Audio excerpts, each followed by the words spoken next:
Hi everyone, Stacy Whiter here on behalf of Campus Mortgage with a quick refresher on Fannie Mae's requirements for gift funds. Now just a quick reminder before we get started, this video is for informational purposes only and should not be considered legal advice or used in place of Fannie Mae guidelines. Also, this video was issued on June 19th, 2018, and the information contained in this video is subject to change without notice. So let's take a quick look at Fannie Mae's requirements for gift funds. Gift funds may be used for primary and second home transactions to cover all or some of the following costs: the down payment, the closing cost, and reserves. Who can provide the gift? The gift can be provided by a spouse, a child, a fiancé, another dependent, someone related to the borrower by blood, marriage, adoption, or legal guardianship, or a domestic partner. But keep in mind, the donor may not be or have any affiliation with the builder, the developer, the real estate agent, or any other person who is considered an interested party to the transaction. Borrower contribution requirements. So if the LTV is less than 80% and it's a 1 to 4 unit principal residence or second home, all of the funds can be from a gift. So the borrower is not required to have any of their own funds in that situation. The same is true for an LTV greater than 80% on a 1 unit principal residence. So in that case, all the funds can be a gift and the borrower does not need any of their own. This is different if the LTV is greater than 80% and it's a 2 to 4 unit principal residence or second home. In that case, the borrower is going to have 5% of their own funds into the transaction.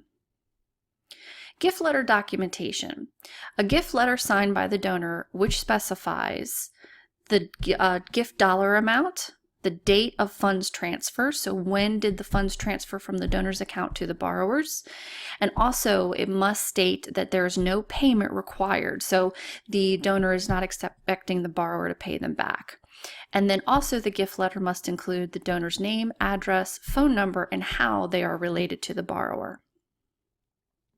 Donor documentation. So the lender must verify that the gift funds are in the donor's account or that the funds have been transferred to the borrower's account. So very important.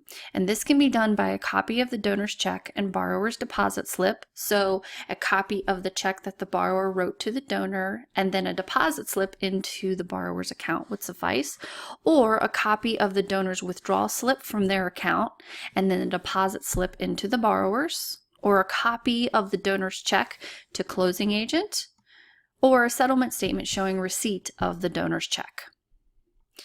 Now, something important to keep in mind, if the gift funds are transferred at or after closing, the lender is then going to be responsible for documenting the funds from the donor to the settlement agent, and this can be done via certified check, cashier's check, or other official check.